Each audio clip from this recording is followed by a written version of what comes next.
예수님은 유대 땅에서 제자들을 세우셨고 그리고 세례를 베푸셨습니다. 예수님이 직접 세례를 베푸신 것은 아니고 제자들이 세례를 베풀었다고 말합니다. 그리고 이제 유대 땅에서 북쪽 갈릴리 지방으로 이제 떠나고자 하십니다. 유대 땅에서 북쪽 갈릴리 지방 쪽으로 가시는 그 길은 약 한 165km 정도의 거리가 됩니다. 한 일주일을 계속 걸어야만 도착할 수 있는 그 여정입니다. 그 긴 여정을 주님은 가실 때 그 사마리아를 통과하여야 되겠다 그렇게 말씀하십니다. 보통 유대 땅이 여기 있으면은 저 북쪽에 갈릴리 지방이 있으면 요 중간에 사마리아가 있습니다. 사마리아 땅 잘 아시죠?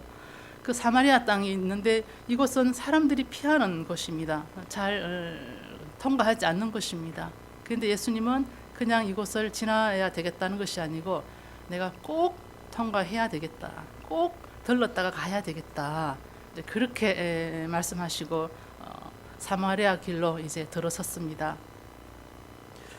사람들이 왜 이 사마리아 지방을 이렇게 피하여 가느냐 하면은 이 사마리아는 북이스라엘, 유대 땅은 남이스라엘입니다. 북이스라엘의 수도로서 아주 옛날에 아수르나 또 파샤나 그 로마나 그리스 그런 제국들이 침략을 많이 했습니다. 그래서 이 사마리아 땅에 많은 이방인들이 이제 상주했고 군인들도 많았겠죠. 그런 가운데 이제 혼혈 피가 이방인들과 섞이는 그래서 혼혈족이라고 그렇게 이제 불리는 사람들이 사는 곳이 돼버렸습니다. 아브라함 혈통을 얼마나 중요하게 생각합니까? 바리새인들이 예수님을 향하여서 우리가 아브라함의 자손인데 당당하게 자랑을 했지 않습니까? 아브라함의 혈통, 순수한 피를 자랑한 그들이었기 때문에 사마리아인들을 배척하고 그들을 상종하지 않는 것은 당연한 일이었습니다. 예수님도 그 문화 속에서 살아오셨습니다. 그럼에도 불구하고 예수님은 사마리아를 꼭 통과해야 되겠다. 거쳐서 들어가야 되겠다. 그렇게 하셨습니다.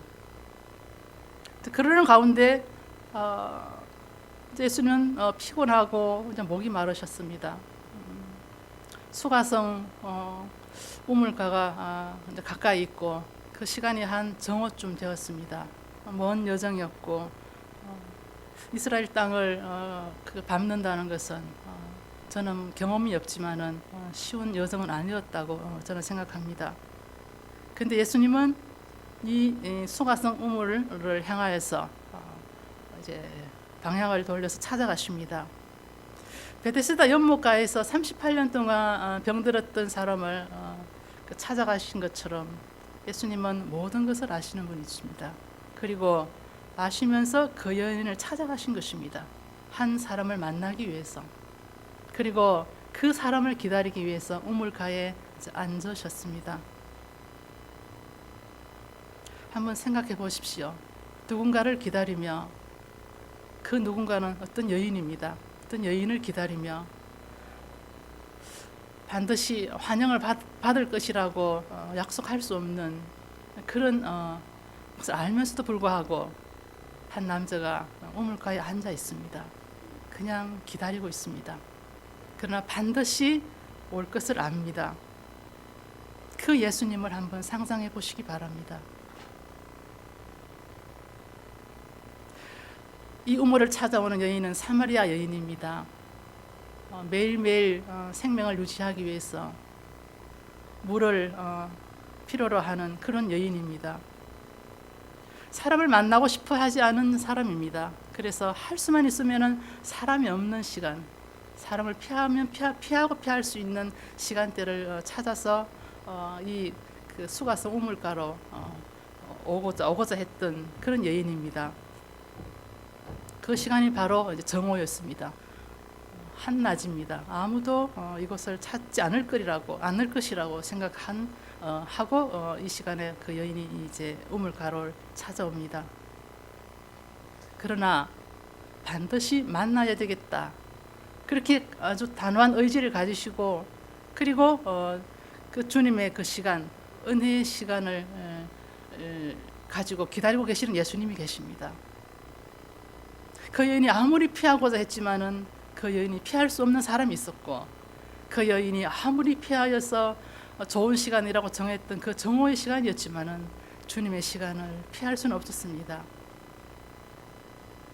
우리가 하나님을 떠날 수 없습니다. 하나님이 안 계시는 것이 아니라 하나님을 떠날 수 없는 존재입니다. 그것을 바로 시편 139편 7절에서 10절의 말씀을 보면 우리가 하나님을 떠날 수 없는 존재라는 것을 기록하고 있습니다. 같이 읽겠습니다.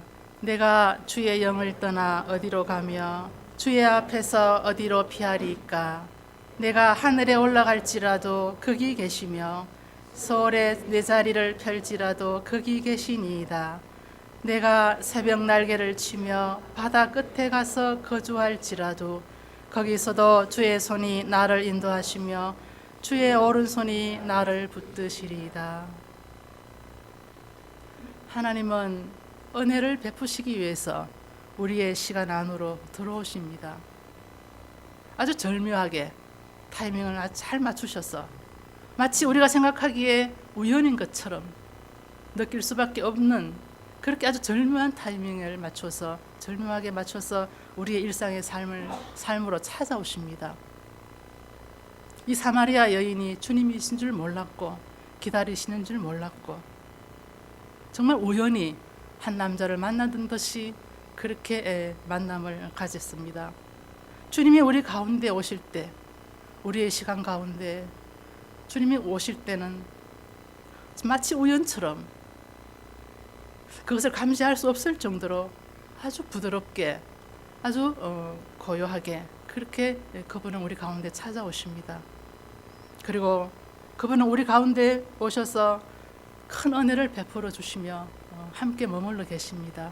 그런데 우리는 그것을 잘 모릅니다. 마치 우연히 일어난 일인 것처럼 그렇게 생각합니다.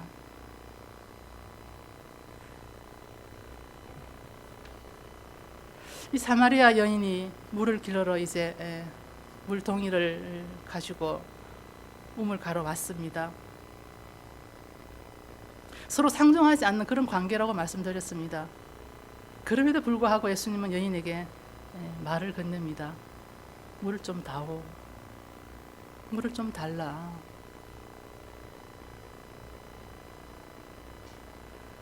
여인은 유대인이면서 왜 나에게 이런 물을 달라 하는가 아주 퉁명스럽게 말합니다. 그리고 외면합니다. 가까이 가지 않습니다. 멀리 경계하면서. 그럼에도 불구하고 예수님은 계속해서 청합니다. 물 좀 주십시오. 나에게 물 좀 주십시오.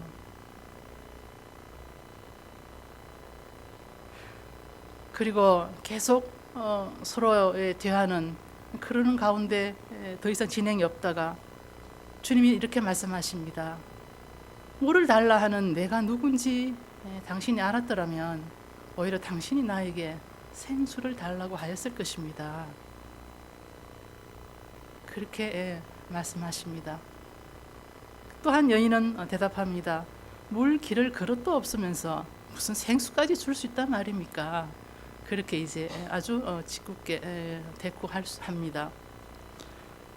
당장 물 뜰 그릇도 없으면서 물을 주겠다는 것입니다. 생수를 주겠다는 것입니다.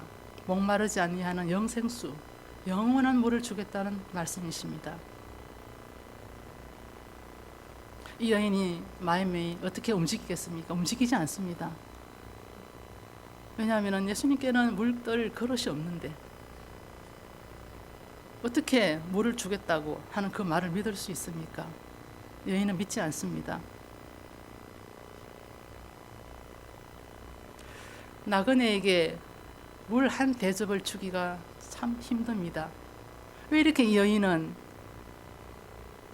옆에 다가온 한 사람에게 물 한 대접을 대접하기가 그렇게 어려울까요?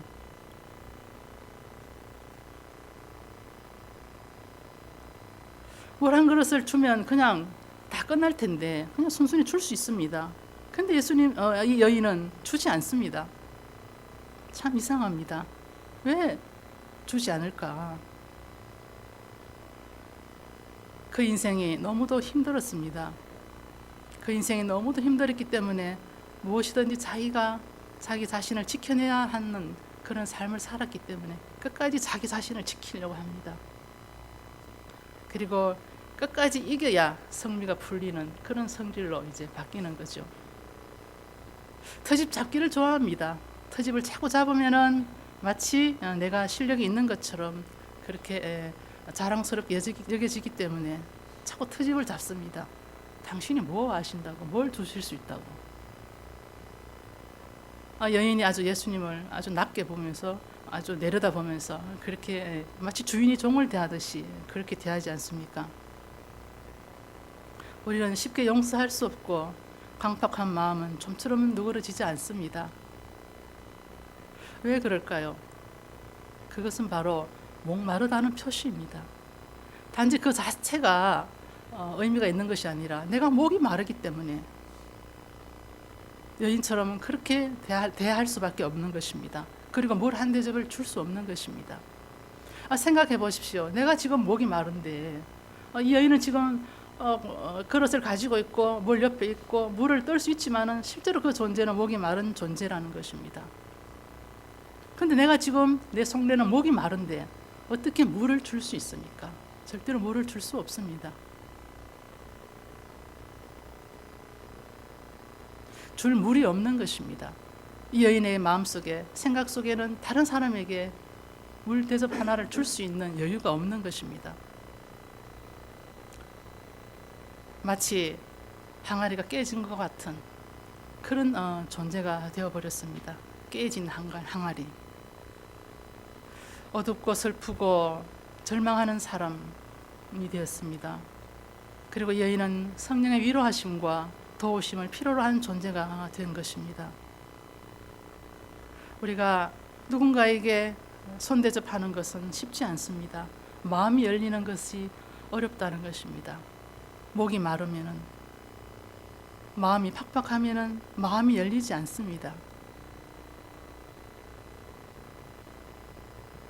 어떻습니까? 내 삶을 잘 들여다보시면서 나는 정말 목마름을 느끼고 있는가? 어떻습니까?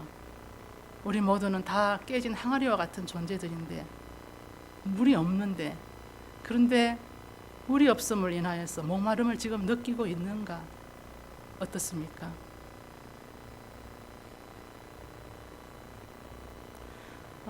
지금 본문 읽지 않았지만은 6번째 남자와 살고 있습니다. 이 복음서 안에서 이 사마리아 여인은 목마름을 상징하는 대표적인 인물이라고 말할 수 있습니다. 왜 이 여인은 여섯 번이나 결혼하고 이혼을 하는 그 되풀이하는 고생을 계속 하며 살았을까? 참 그것도 쉽지 않은 선택입니다. 여자는 추억을 먹고 산다는 말이 있지 않습니까? 들어보시는지 모르겠는데 정말 인격적인 관계를 경험한 사람은 그것으로서 평생 살아갈 수 있는데 이 여인은 6번이나 결혼과 이혼을 되풀이할 수밖에 없는 것을 선택했습니다.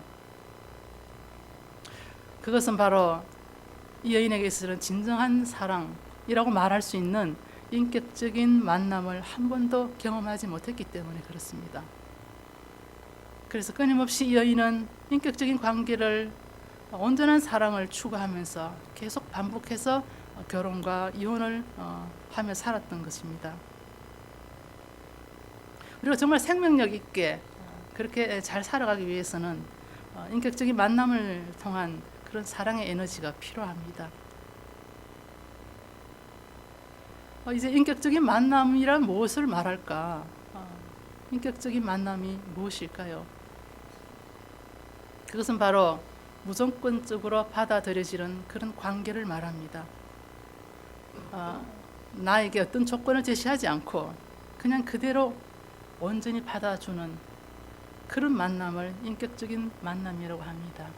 그런 만남 가운데서는 더 이상 버림받을까 두려워할 것이 없고 인정받기 위해서 수고할 필요는 없습니다.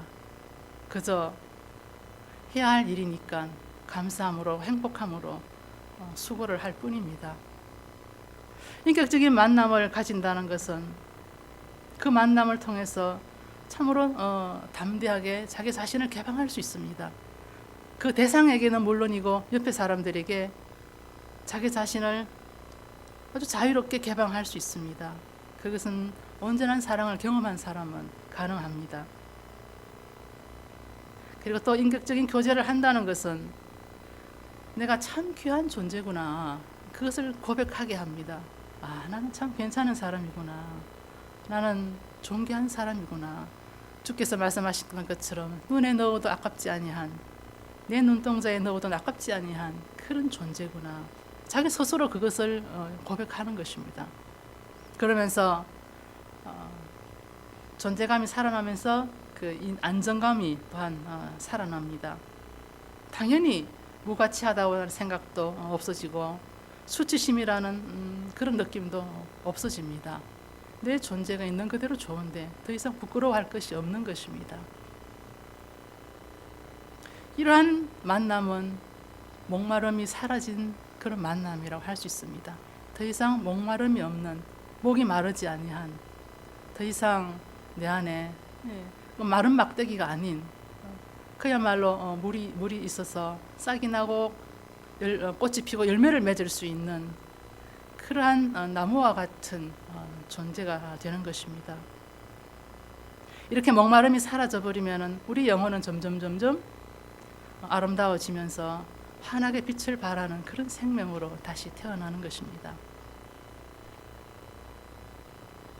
생각해 보십시오. 내가 지금까지 살아가는 동안에 정말 무조건적으로 나를 받아주었던 사람이 있는가? 부모님이 그런가? 아니면 친구가 그러한가? 아니면 내 이웃이 그러한가? 내 형제가 그러한가? 아니면 정말 하나님이 그러하신가?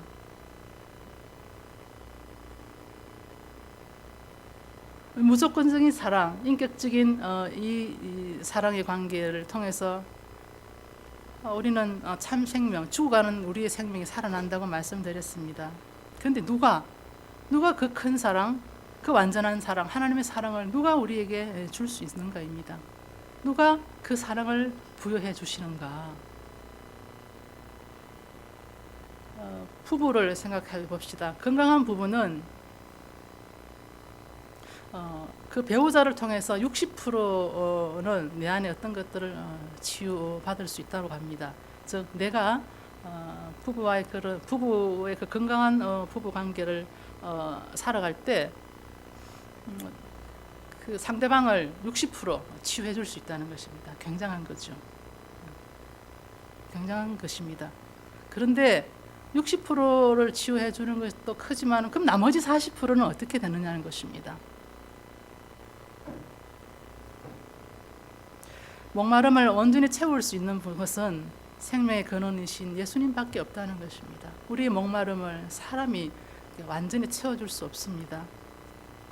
그래서 인격적인 만남을 해야 하는데 사람으로서는 인격적인 만남, 인격적인 관계는 형성할 수 없다는 것입니다. 모두가 깨진 항아리와 같기 때문에 그렇습니다. 예수님께서 말씀하십니다. 생명의 근원이신 내가 영원히 목마르지 않게 하는, 다시는 수가성 우물가로 와서 물을 가져갈 필요가 없는 그 생수를 줄 수 있다. 이렇게 주님이 말씀하십니다. 오늘 요한복음 7장의 말씀은 그 배경이 이렇습니다. 유대인들의 명절은 유월절이 있고 오순절이 있고 초막절이 있습니다. 축제인데요. 이 초막절 축제를 지금 명절이라고 지금 말하고 있습니다. 유대력으로 7월을 말하는데 우리의 태양력으로 보면은 9월, 10월을 말합니다. 이때는 이제 그 올리브나 그 포도 송이들을 다 이제 그 수확을 해서 추수를 다 한 때입니다. 추수를 다 하고 이제 비가 오지 아니하는 때가 이제 그 지금 7월입니다. 이 기간에 7일 동안에 축제가 열리는데, 축제가 열리는 이 초막절 기간에 7일 동안에 하는 의식이 있습니다. 그것은 바로 예루살렘 언덕 아래에 보면은 그 물을 길러다가 그 안에 이제 우물이 있는데 그 우물에서 물을 떠다가 성전 바닥에 갖다 쏟아붓는 그런 의식을 합니다. 이제 매일 하는 거죠. 그런데 그냥 하는 것이 아니고 찬송을 아주 크게 부르면서 사람들이 찬양하면서 그 의식을 행합니다. 여호와여 구하옵나니 이제 구원하소서. 여호와여 우리가 구하옵나니 이제 형통하게 하소서. 여호와여 이제 우리를 구원하소서. 여호와여 이제 우리를 형통하게 하소서. 형통하게 하소서. 형통하게 하소서. 그렇게 크게 참여하면서 그 의식을 행한다고 합니다.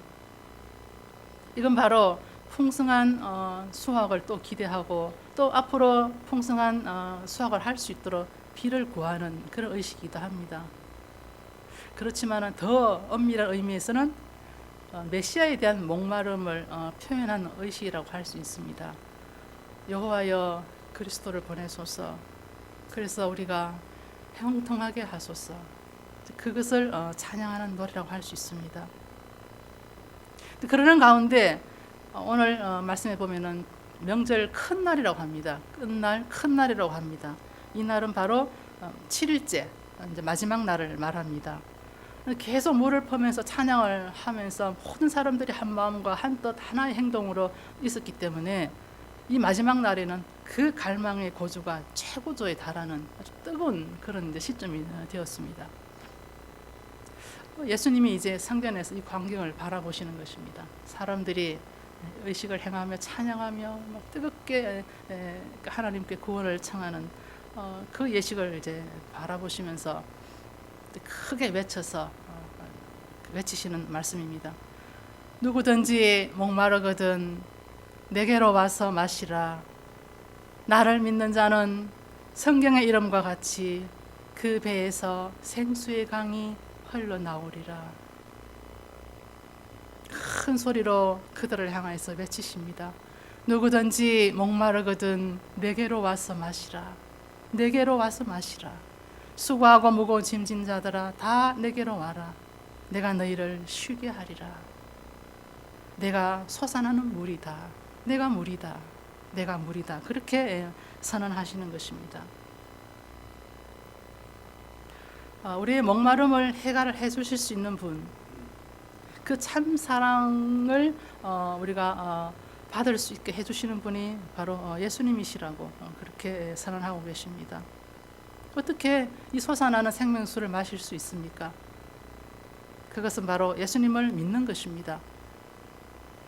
믿는 자는 흘러나오리라고 합니다. 그 배에서 흘러나온다고 하십니다. 예수님을 믿는 것이 생명수를 마시는 것이고 예수님을 믿는다는 것은 예수님을 계속 받아들이는 것입니다. 이 사람들은 예수님을 알아보지 못했지만은 예수님을 알아본 사람들은 계속 예수님을 받아들였습니다.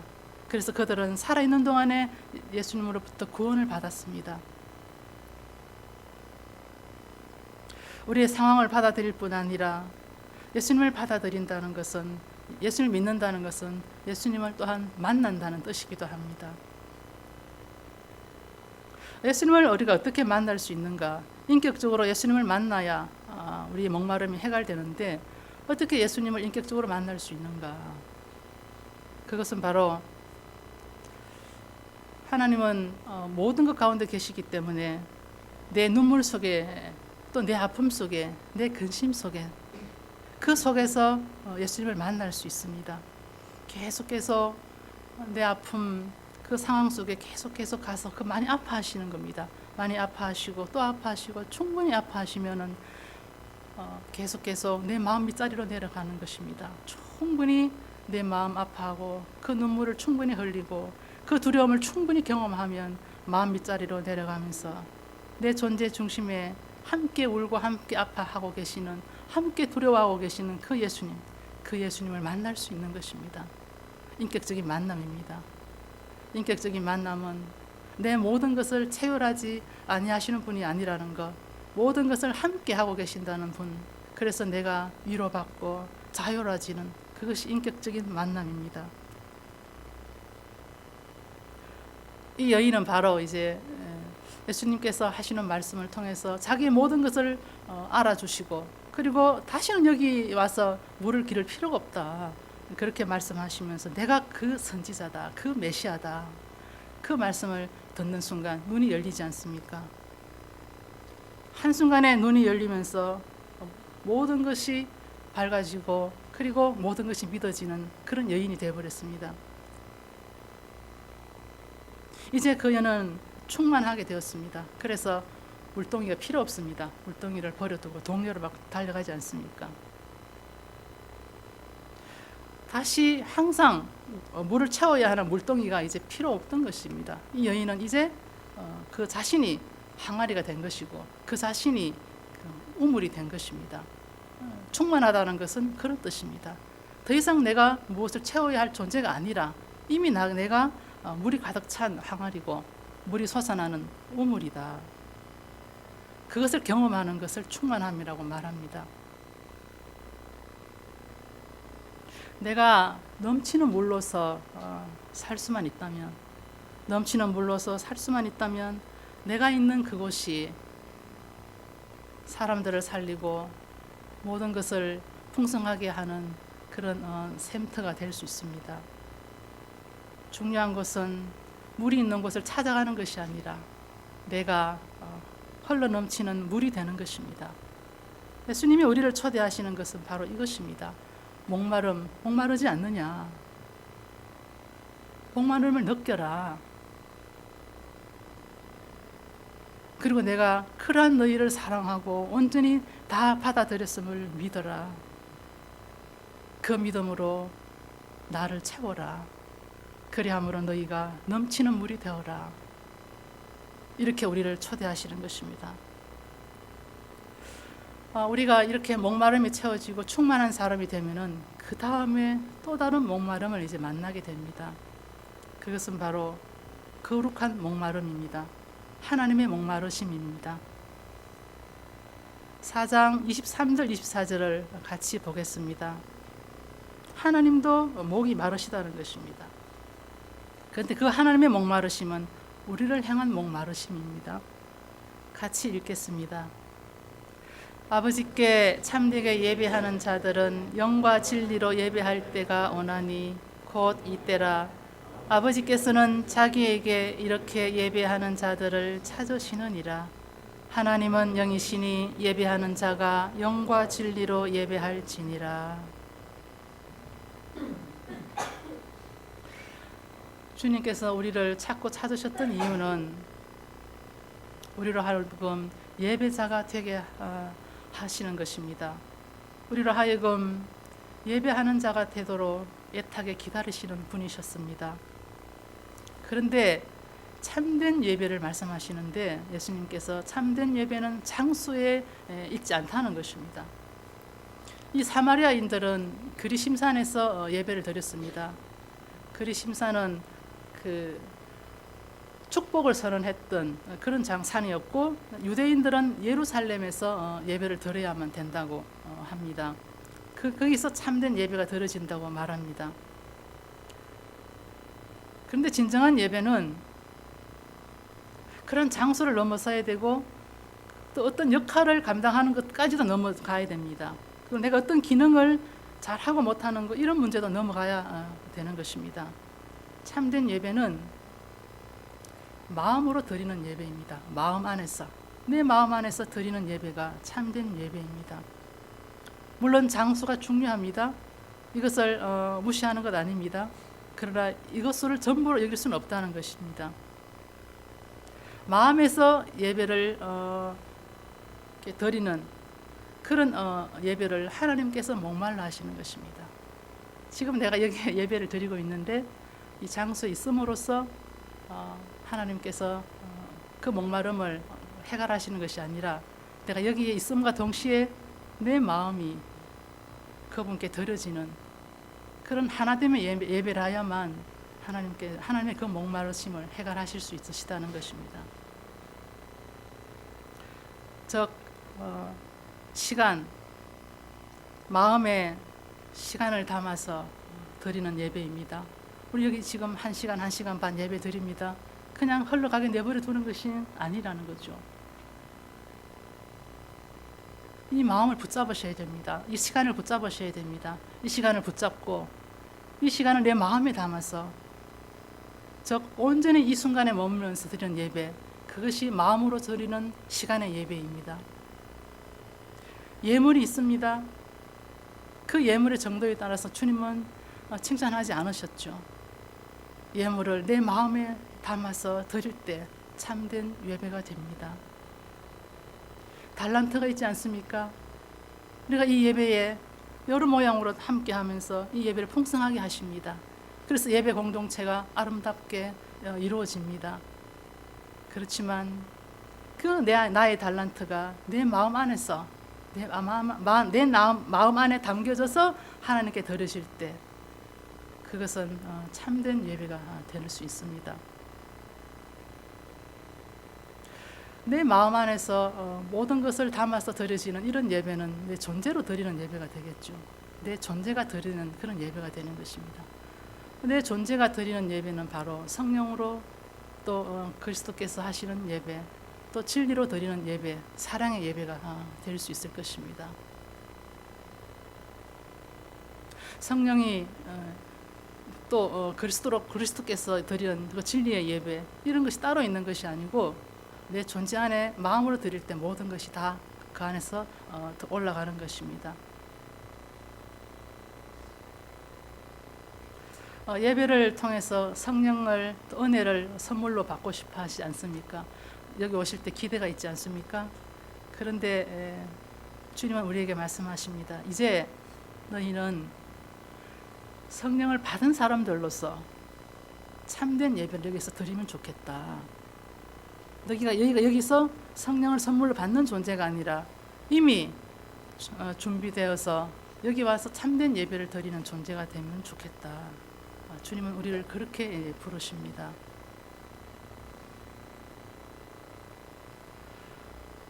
우리가 목마르다는 것은 바로 참된 예배를 드릴 수 없다는 것이고, 우리가 충만하다는 것은 참된 예배를 드릴 수 있는 그런 존재로 다시 변화되었다는 것입니다. 그러나 그것은 매번 채워져야 할 그런 존재이기도 합니다. 수가성 여인의 그 목마름을 또 예수님이 그 여인을 찾으셨던 그 상황들을 한번 생각해 보시기 바랍니다.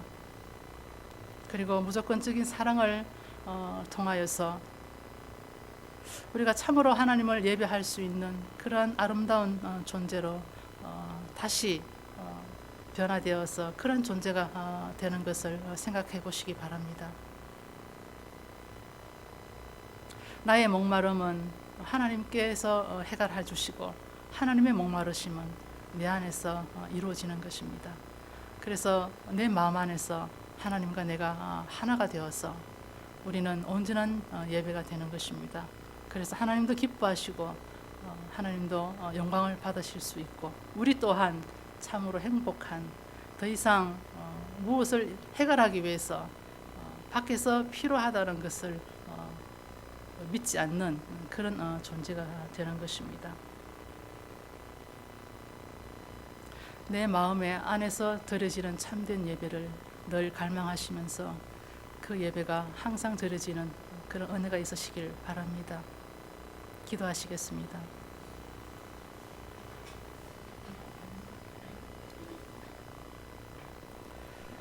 하나님 아버지, 우리는 늘 목말라 했고 또 지금도 목마르면서 그것을 알지 못한 채 나 자신을 위해서 내 배를 채우고 내 해결함을 위해서 수고하며 살아가고 있습니다. 그러한 저희들을 불쌍히 여기시사 우리 시간 가운데, 우리 존재 가운데 오셔서 주님 해결해 주시고 무조건적인 그 사랑으로 우리를 편안하게 하시고 자유롭게 해주십니다. 주님 감사합니다. 세상이 줄 수 없고 사람이 줄 수 없고 내가 취할 수 없는 그 은혜를 당신께서 허락하시니 감사드립니다.